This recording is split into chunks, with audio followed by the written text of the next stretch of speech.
ബ്രസീലും ഇംഗ്ലണ്ടും തമ്മിലുള്ള 2002 world cup quarter final. ഓരോ ഫുട്ബോൾ പ്രേമിയും മറക്കാൻ സാധ്യതയില്ലാത്ത ഒരു മത്സരമായിരുന്നു അത്. ബ്രസീൽ ടീമിൽ മഹാരഥന്മാരായ Cafu, Carlos, Ronaldo, Rivaldo, Ronaldinho തുടങ്ങിയ പ്രമുഖ താരങ്ങൾ. ഇംഗ്ലണ്ടിലാകട്ടെ ബെക്കാം, ഫെർഡിനാൻഡ്, ബട്ട്, ഓവനെ പോലുള്ള താരങ്ങളും. കളി തുടങ്ങി. ബ്രസീലിനായിരുന്നു കളിയിൽ മുൻതൂക്കം നൽകിയിരുന്നത്.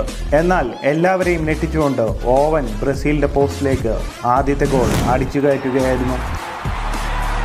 എന്നാൽ ഇതിൽ നിന്നും ഊർജം ഉൾക്കൊണ്ടത് ഓപ്പോസിറ്റ് ടീമായ ബ്രസീലായിരുന്നു.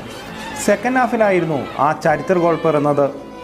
റൊണാൾഡീഞ്ഞോ എടുത്ത ആ ഫ്രീ കിക്ക്, അതായത് കരിയിലെ കിക്ക്, വലതുവശത്തേക്ക് പോകുമെന്ന് തോന്നിച്ചപ്പോൾ ഇടതുവശത്തേക്ക് ചെരിഞ്ഞ് മുകളിലെ കോർണറിലൂടെ വലയിലേക്ക് ഒരു ഇല വീഴുന്ന ലാഘവത്തിൽ. അത്ര മനോഹരമായിരുന്നു ആ കിക്ക്.